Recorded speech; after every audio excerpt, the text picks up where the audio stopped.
नमस्कार दोस्तों, आज हम क्लास 12th की एनसीईआरटी के हिस्ट्री सब्जेक्ट की सीरीज शुरू करने जा रहे हैं, जिसका जो पहला चैप्टर है वो है ब्रिक्स, बीड्स एंड बोन्स। मतलब हम इंडिया के फर्स्ट सिविलाइजेशन के बारे में पढ़ेंगे, जिसका नाम है हड़प्पन सिविलाइजेशन। ठीक है, देखिए वर्ल्ड में 4 ओल्डेस्ट सिविलाइजेशन है, 4 ओल्डेस्ट सिविलाइजेशन, जिसमें से अगर हम पहले की बात करें, पहला है मेसोपोटामिया, फिर सेकंड आता है इजिप्शियन सिविलाइजेशन। ठीक है, फिर थर्ड आता है इंडस वैली। हम फोर्थ की बात करते हैं तो वो है चाइनीज सिविलाइजेशन।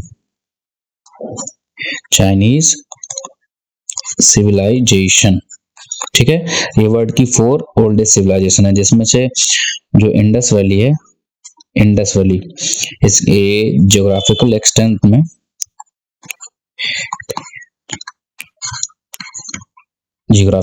में ये सबसे बड़ा है, मतलब लार्जेस्ट सिविलाइजेशन है ये। ठीक है, in the term of area wise ये इन तीनों से बड़ा है। ठीक है, फिर जैसा कि चैप्टर का नाम जो दिया हुआ है ब्रिक्स, बीड्स एंड बोन्स, ये मतलब इंडस वैली सिविलाइजेशन के बारे में पढ़ने के लिए सोर्सेज हैं। ये वो सोर्सेज हैं जिनके थ्रू हमें इस सिविलाइजेशन के बारे में पता चला है। ये आर्कियोलॉजिकल सोर्सेज हैं ये, जिनसे हमें पहली बार इस सिविलाइजेशन के बारे में पता चला है। ठीक है, देखिए नेक्स्ट पॉइंट क्या है, it is named as Harappa, Indus valley and bronze age civilisation. इसे अलग अलग नामों से भी जाना जाता है, जैसे कि हड़प्पा हो गया, इंडस वैली हो गया और ब्रॉन्ज एज। ठीक है, और एक नाम और है सिंधु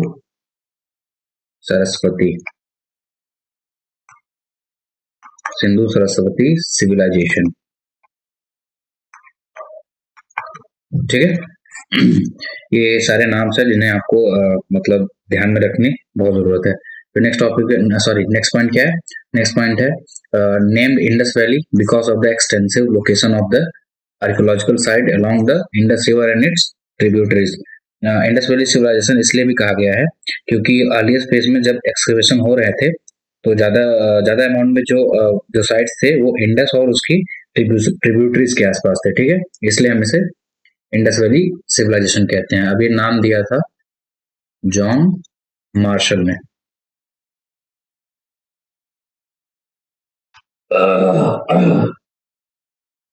ठीक है, इंडस वैली सिविलाइजेशन नेम किसने दिया था? सर जॉन मार्शल ने। नेक्स्ट क्या है, 1920s में, जब देखिए 1920s में जब आर्कियोलॉजिकल डिपार्टमेंट ऑफ इंडिया ने इंडस वैली में एक्सकवेशन किया तो दो पुराने साइट्स निकले वहां से। वो पहला है हड़प्पा। ठीक है, पहला तो हड़प्पा है, फिर दूसरा क्या है, मोहनजोदाड़ो। हड़प्पा को एक्सकवेट किया था सर दयाराम साहनी ने 1921 में, और फिर जो दूसरा मोहनजोदाड़ो है 1922 में एक्सकवेट किया गया था बाई राखलदास बनर्जी। ठीक है, तो सबसे पहली जो साइट थी इंडस वैली में जिसको डिस्कवर किया गया था वो है हड़प्पा, इसलिए it is also known as the Harappan civilisation. देखिए जब 1921 में और 1922 में दो साइट्स को खोज लिया गया था, हड़प्पा और मोहनजोदाड़ो में, तो 1924 में जॉन मार्शल, जो कि उस समय के डायरेक्टर जनरल थे ASI के, he announce the discovery of new civilization, जो कि इंडस वैली थी। ठीक है, इंडस वैली। जब इन दोनों साइट्स को ढूंढ लिया गया 1924 ASI के DG director general John Marshall, ठीक है, इन्होंने डिक्लेयर किया था कि एक नई सभ्यता खोजी गई है जिसका नाम Indus valley IVC, Indus valley civilisation है। ठीक है, चलिए फिर नेक्स्ट स्लाइड में चलते हैं। अब देखिए ये जो पूरा मैप देख रहे हैं ये पूरा इंडस वैली सिविलाइजेशन का है। ठीक है, यहाँ पे देखिए ये इंडस रिवर है।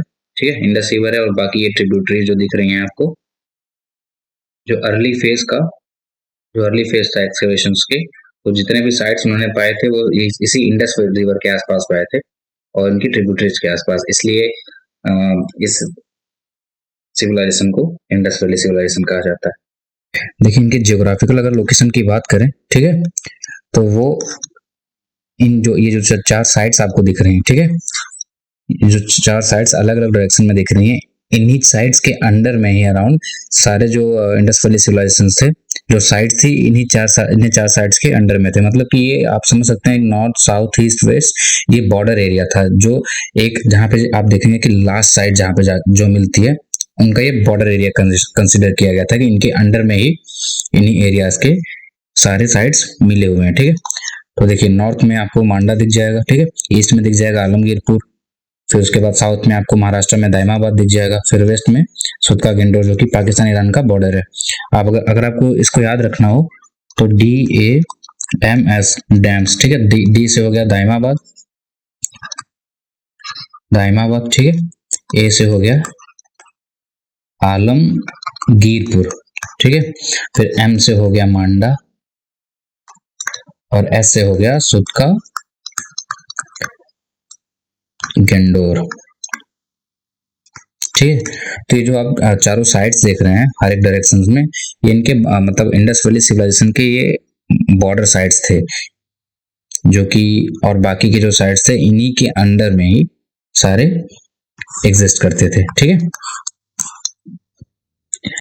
ठीक है। अब जियोग्राफिकल एक्सटेंट के बारे में बात करेंगे हम, जियोग्राफिकल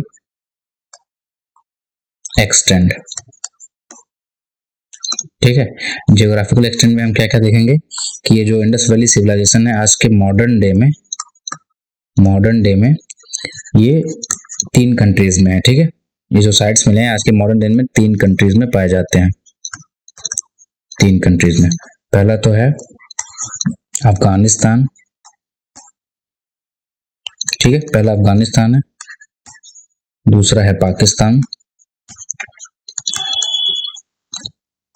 फिर तीसरा है इंडिया, ठीक है। टोटल जो साइट्स मिली हुई हैं वो है 1022 साइट्स, ठीक है, 1022 साइट्स मिली हुई हैं, जिसमें पाकिस्तान में टोटल 406 साइट्स हैं और जो इंडिया में है वो है 616। सबसे ज्यादा साइट जो है वो इंडिया में है। अफगानिस्तान में तो AFG, अफगानिस्तान में टोटल 2 ही साइट्स मिली हैं, मतलब सिर्फ 2 साइट्स हैं जो कि अफगानिस्तान में है, जिसमें से पहला है शोरतुगाई और दूसरा है मुंडीगक, ठीक है। ये दो साइट्स हैं, ये सिर्फ अफगानिस्तान में मिले हैं, इससे ज्यादा साइट्स अफगानिस्तान में नहीं पाए गए हैं। और इन सभी साइट्स में से केवल 97 साइट्स को एक्सकवेट भी किया गया है। मतलब जो टोटल नंबर आप साइट देख रहे हैं ना यहाँ पे 1022 साइट्स, इसमें से एक्सकवेटेड साइट्स हैं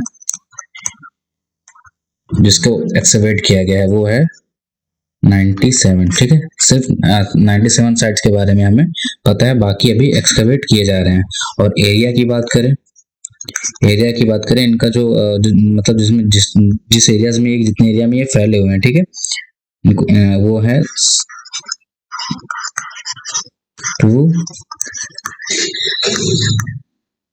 8 लाख स्क्वायर किलोमीटर,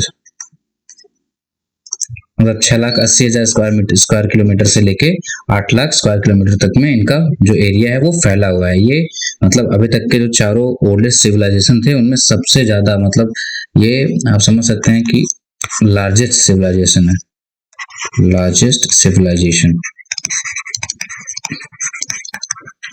ठीक, अभी तक का सबसे पुराना जो लार्जेस्ट सिविलाइजेशन है। इस स्लाइड में हम phases of the Indus valley civilisation के बारे में बात करेंगे, ठीक है। तो जो इंडस वैली सिविलाइजेशन का जो टाइम पीरियड है वो है 3300 BC से लेके 1300 BC तक, ठीक है, जिसमें अर्ली, मैच्योर और लेट हरप्पन पीरियड ये तीनों स्टेजेस आते हैं, ठीक है। जब हम अर्ली फेज की बात करते हैं तो जो इसका कल्चरल सिग्निफिकेंस है, यह एक मतलब कि ये एक बेस पीरियड है, ठीक है, मतलब यह एक बेस है जो कि लेटर इवॉल्व हो गया हमें मैच्योर हड़प्पन फेज में ले जाएगा, मतलब अर्बनाइजिंग फेज में ले जाएगा। ठीक है, और फिर लेटर हम लेट हड़प्पन फेज में इसका डिक्लाइन देखेंगे। ठीक है, चलिए हम नेक्स्ट स्लाइड में चलते हैं। तो अब हम जो हड़प्पन सिविलाइजेशन है उनके तीनों स्टेज के बारे में यहाँ पे डिस्कस करेंगे। ठीक है, 3 स्टेजेस, जिसमें पहला है अर्ली हड़प्पन फेज। अब देखते हैं अर्ली हड़प्पन फेज में क्या क्या था। ठीक है, तो अर्ली हड़प्पन फेज में भी देखेंगे आप फोर्टिफाइड सेटलमेंट्स थे। ठीक है,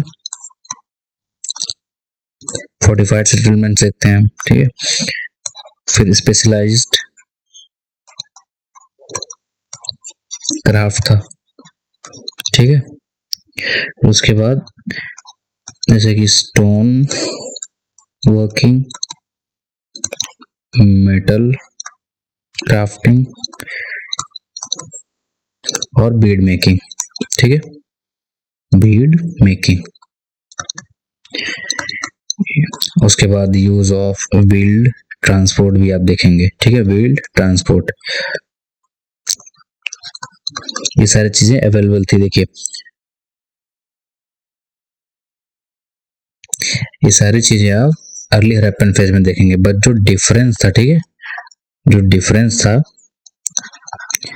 मैच्योर हड़प्पन फेज से, मैच्योर हड़प्पन फेज, जो डिफरेंस थे उसमें सबसे पहले क्या था, जो पहला डिफरेंस क्या था, लार्ज सिटीज। लार्ज सिटीज, देखिए मैच्योर हड़प्पन फेज में आपको सिटीज काफी बड़ी बड़ी मिलेंगी, जैसे कि मोहनजोदाड़ो और हड़प्पा, काफी बड़ी बड़ी सिटीज हमको मिलती हैं। फिर दूसरे में क्या है, जो क्राफ्ट स्पेशलाइजेशन था इनका वो इंक्रीज हो गया था। ठीक है, इंक्रीज इन क्राफ्ट स्पेशलाइजेशन। ठीक है, उसके बाद आप अगर आप ट्रेड के बारे में बात करेंगे तो ट्रेड भी फुल फ्लेज हुआ करता था, ट्रेड फुल फ्लेज। ठीक है, उसके बाद आप देखेंगे वेल डेवलप्ड पॉलिटिकल अथॉरिटी भी दिखेगी आपको, well developed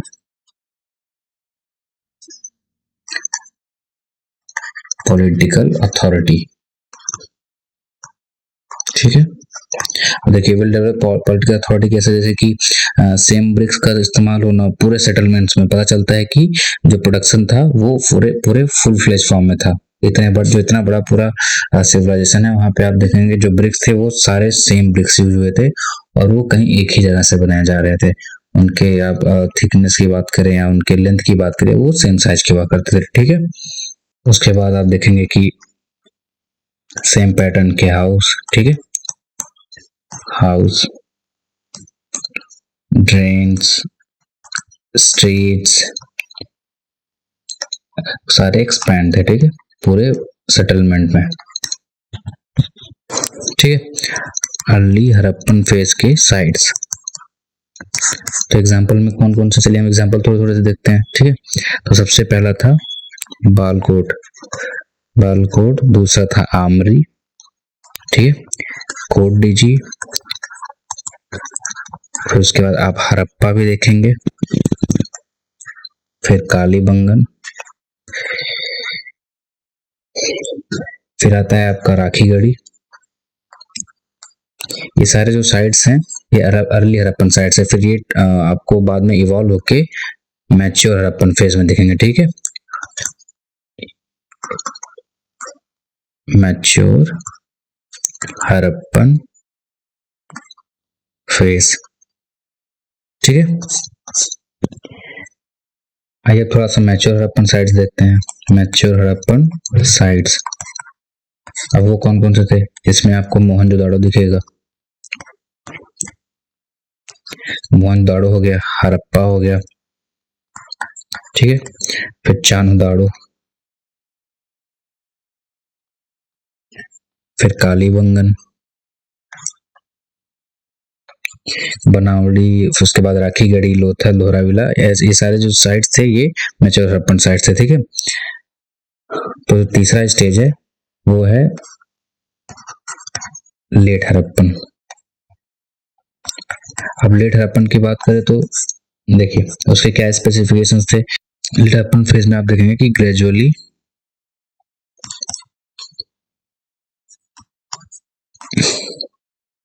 decline in seals.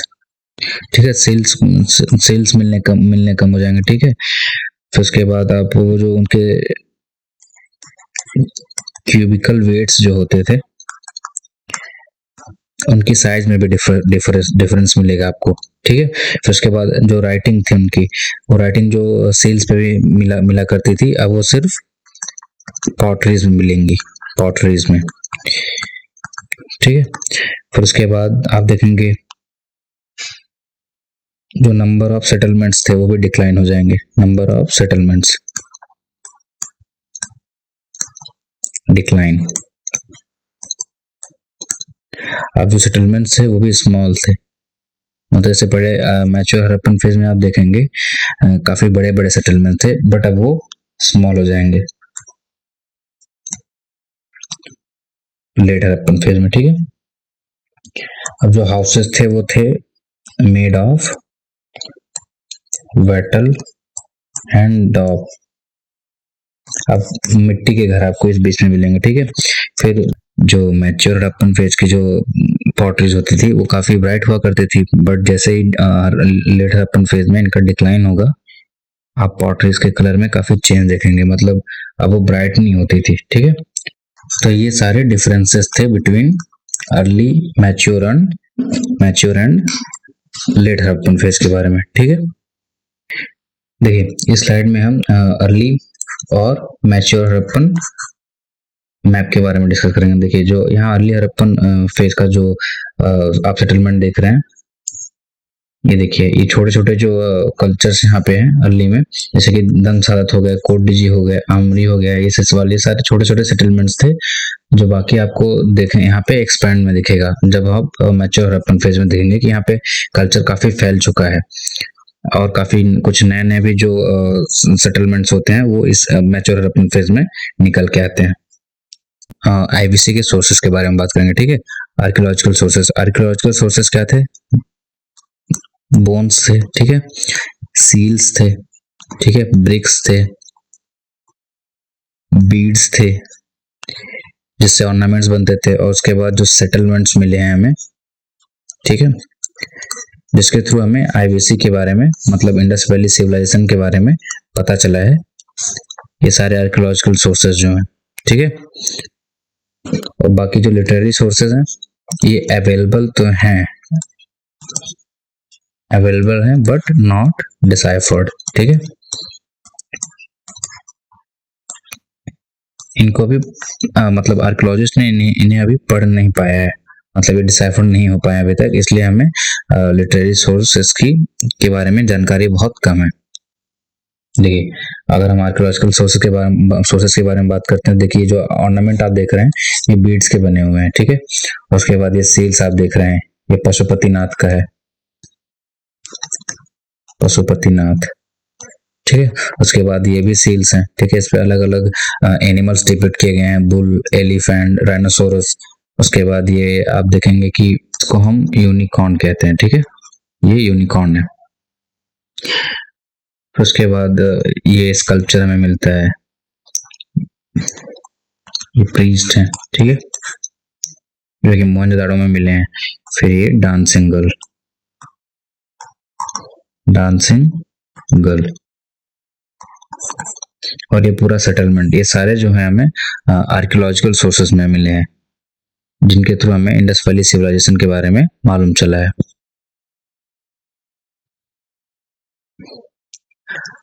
अब देखिए अब इनकी सबसिस्टेंस स्ट्रेटेजी क्या थी, मतलब ये क्या खाते पीते थे, कैसे जीते थे, उसके बारे में। ठीक है, तो they ate wide range of plant, animal product and including fish. ठीक है, काफी प्लांट, मतलब जो पेड़ पौधे से, मतलब खेती तो करते ही थे, उसके बाद ये एनिमल प्रोडक्ट को भी खाते थे, फिर साथ ही ये फिश को भी कंज्यूम करते थे। ठीक है, क्रॉप्स में इनको barley, wheat, rice, green gram, chickpea, sesame, melon, watermelon, dates, grapes, mustard और कॉटन।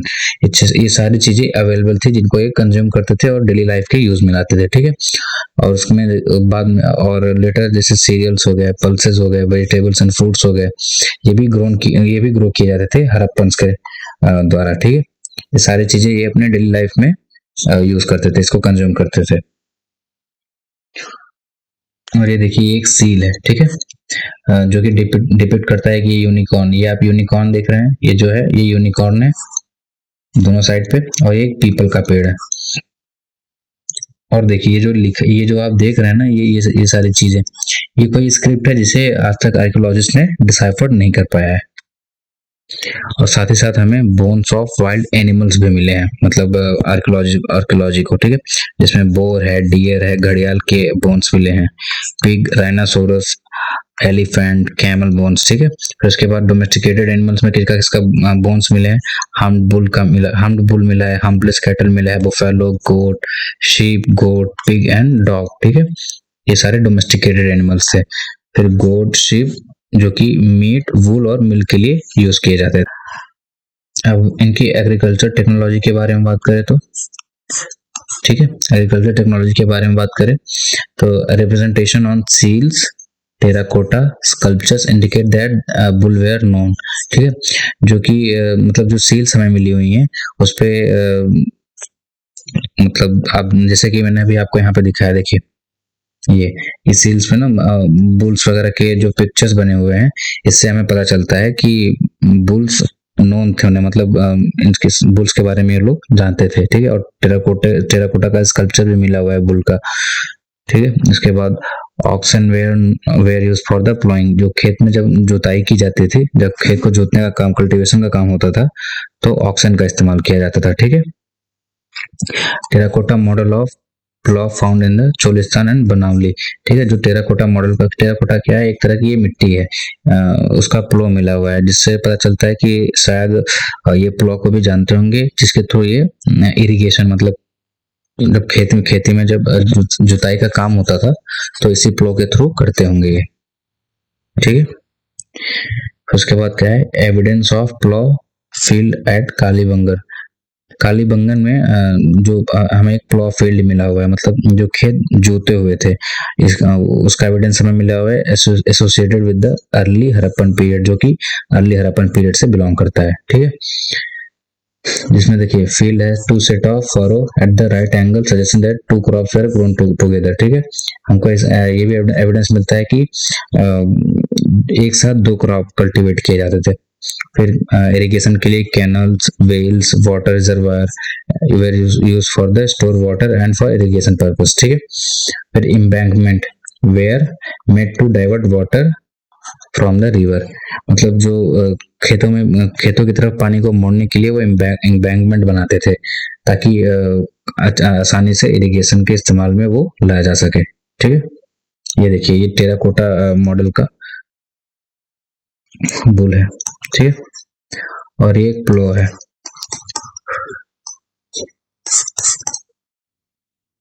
अब देखिए, अब हम इनके टाउन प्लानिंग के बारे में बात करेंगे, ठीक है। सबसे पहला जो था सिटाडल था, फिर लोअर टाउन था, फिर लेइंग ऑफ द ड्रेन्स, ये मतलब हर सेटलमेंट के पास नालियां कैसे बिछाई गई थी। फिर स्ट्रीट्स के बारे में बात करेंगे।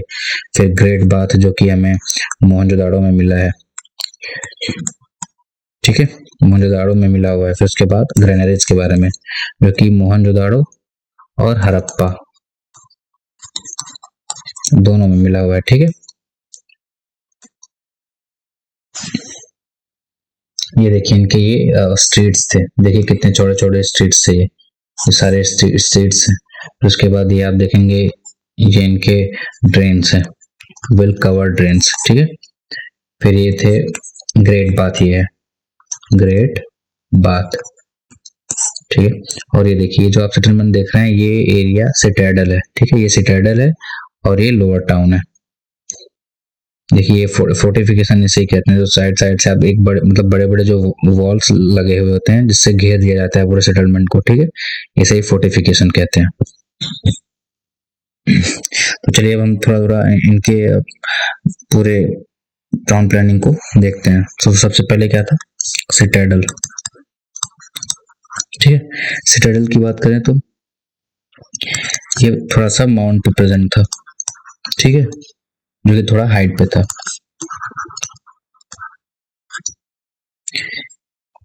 जो कि मड ब्रिक प्लेटफॉर्म था। ठीक है, सिटाडेल सिटाडेल जो था वो माउंट पे स्थित था, जो कि एक मड ब्रिक प्लेटफॉर्म था। ठीक है, वो क्या करता था, सेपरेट करता था लोअर टाउन को, सेपरेट लोअर टाउन। ठीक है, लोअर टाउन को सेपरेट करता था वो खुद से। फिर उसके बाद फोर्टिफाइड थे। ठीक है, और साइज में जो लोअर टाउन था उनसे स्मॉलर थे ये सिटाडेल। ठीक है, और सिटाडेल में मैसिव बिल्डिंग्स आप देखेंगे, मैसिव बिल्डिंग्स। एग्जाम्पल में ग्रेट बाथ, ग्रेट बाथ और ग्रेट ग्रेनरीज। ठीक है, ऐसा कहा था कि मे बी इट वॉज मतलब residence of the elite people. ठीक है, रेसिडेंस। एक तरह से आप अज्यूम कर सकते हैं कि यहाँ पे हमें सोशल स्ट्रेटिफिकेशन भी देखने को मिलता है। ठीक है, अब हम बात करते हैं लोअर टाउन की। लोअर टाउन, लोअर टाउन में हमें खास करके जैसे कि जो वहाँ की जो बिल्डिंग्स थी, मतलब जो वहाँ पे घर बनाए गए थे, वो हमें एक फुटप्रिंट देते हैं कि किस तरह के एक नॉर्मल घर को वहाँ पे बनाया जाता था, कैसे बनाया जाता था। ठीक है, footprint of houses of common man. ठीक है, कॉमन पीपल, जैसे कि आम आदमी किस तरह के घरों में रहा करता था। ठीक है, और दूसरा क्या था, दूसरा ये भी था कि इट वॉज ऑल्सो फोर्टिफाइड। ठीक है, लोअर टाउन को भी फोर्टिफाइड किया गया था। फिर उसके बाद ये लार्जर था than the citadel, than citadel. ठीक है, जहाँ पे रेसिडेंशियल बिल्डिंग्स बनी होती थी। ठीक है, जहाँ पे कॉमन पीपल रहा करते थे, जो आम आदमी थे वो यहीं पे रहा करते थे लोअर टाउन में। ठीक है, और ये बिल्डिंग भी प्लेटफॉर्म पे बनी थी, प्लेटफॉर्म। ठीक है, ये सारे मतलब आप ये जो अभी हमने डिस्कस किया, सॉरी ये जो हमने डिस्कस किया ये डिफरेंस था लोअर और सिटाडेल के बीच में। ठीक है, देखिए अब हम क्या डिस्कस करेंगे, अब हम डिस्कस करेंगे इनके ड्रेनेज सिस्टम के बारे में, ड्रेनेज सिस्टम। ठीक है, तो ड्रेनेज सिस्टम के बारे में क्या क्या मतलब बहुत ज्यादा हमें खासियत मिली है कि all the streets and lens had drains. ठीक है, मतलब जितने भी स्ट्रीट्स, जितने भी गलियां थी और जो जो भी लेन्स बनाए गए थे, उन सभी गलियों और लेन्स में ड्रेन्स भी साथ में ही बनाए गए थे। ठीक है, पानी पास होने के लिए, जो वेस्ट वाटर थे उनको पास होने के लिए। ठीक है, ये स्मॉलर सिटीज में और अर्बन सेंटर में दोनों जगह पाए गए थे। ठीक है, ऐसा नहीं है कि किसी एक पोर्शन में बना हुआ था ये। ठीक है, अब ये बने कैसे थे, ये बर्न ब्रिक्स के इस्तेमाल से बने थे। ठीक है, उसके बाद जो ब्रिक्स थे वो क्लोजली फिटेड थे एक दूसरे से और सील्ड थे। ठीक है, विथ मड मोटार। ठीक है, अच्छी तरह से इन दोनों मतलब जो ब्रेक्स होते थे उनको जाम करके रखा हुआ था ताकि वो खराब ना होए। और जो ड्रेन थे वो कवर्ड ड्रेन्स थे, कवर्ड ड्रेन्स, और हिडन थे अंडरग्राउंड। ठीक है, और साथ ही साथ में सोक जार, ठीक है, सोके जार, सोके जार भी बना हुआ था। फिर उसके बाद मैन होल्स भी था, मैन होल्स भी थे, सेसपूल्स। ठीक है, ये किस लिए बनाए गए थे मैन होल्स वगैरह? जैसे कि कभी मान लीजिए कि नाली को खोल के साफ करना हुआ तो उनके लिए मैन होल्स बनाए गए थे। और सोक जार्स क्या थे, जो कि पानी के साथ साथ जो जो गंदगी बह रही होती थी वो इन गड्ढों में जाके सेटल हो जाया करता था, और पानी ऊपर से ही पास हो, मतलब पानी नॉर्मली फ्लो हुआ हो जाया करता था, और जो इन गड्ढे में जो गंदगी हुआ करती थी वो भर जाती थी। ठीक है, और जो ड्रेन्स के जो पाइप हुआ करते थे, जैसे कि अब देखिए जो सेकंड हमको मल्टी स्टोरी बिल्डिंग में मिली हुई है, तो उससे पानी नीचे लाने के लिए टेराकोटा के बने हुए पाइप्स मिले हैं। ठीक है, टेराकोटा के पाइप्स बनते थे, ठीक है, जिनसे वेस्ट वाटर को स्ट्रीट्स में लाया जाता था, स्ट्रीट्स ड्रेन में कनेक्ट कर दिया जाता था। ठीक है, ये सारे ड्रेनेज सिस्टम की खासियत थी। ठीक है, फिर नेक्स्ट हम क्या डिस्कस करेंगे, नेक्स्ट है स्ट्रीट्स।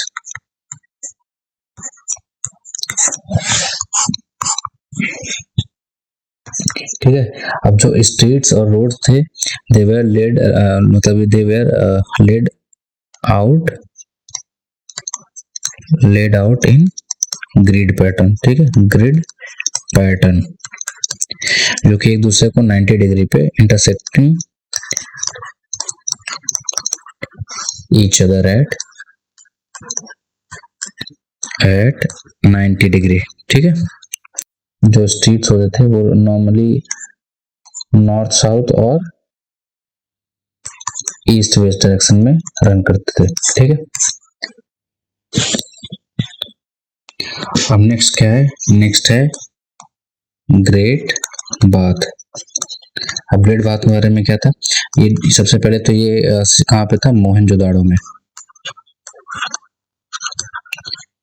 सिटाडल में, मोहनजोदाड़ो के सिटाडल पोर्शन में।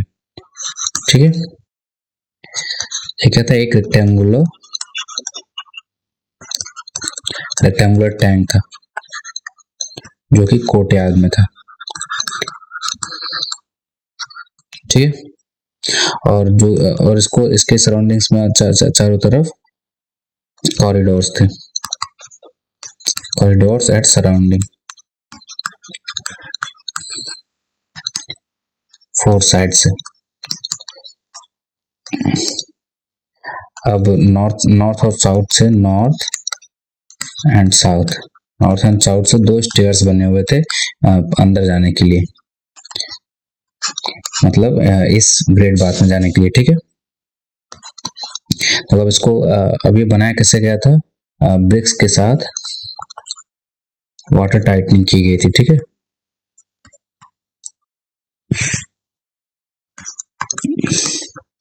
यूजिंग bitumen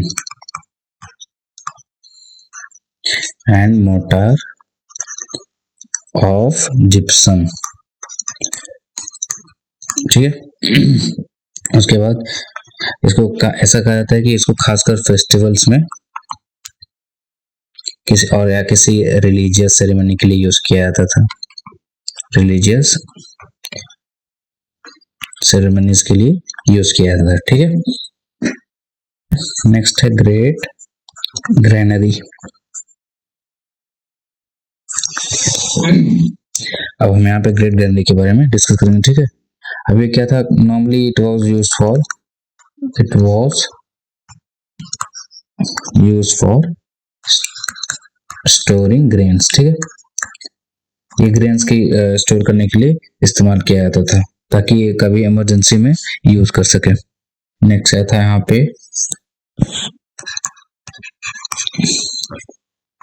बाथरूम और टॉयलेट्स भी थे। ईच एंड एवरी हाउसेस में, एवरी हाउसेस, ठीक है। और ये जो मतलब जो ड्रेन्स थे कनेक्टेड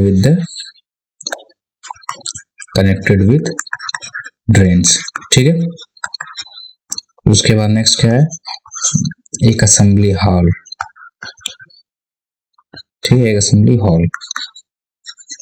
सो जो अभी जो हमने ये सब देखा, ये सारे मतलब मेन फीचर्स थे इंडस वैली सिविलाइजेशन के, अर्बनाइजेशन के जो मेन फीचर्स थे उनके बारे में हमने अभी डिस्कस किया, ठीक है।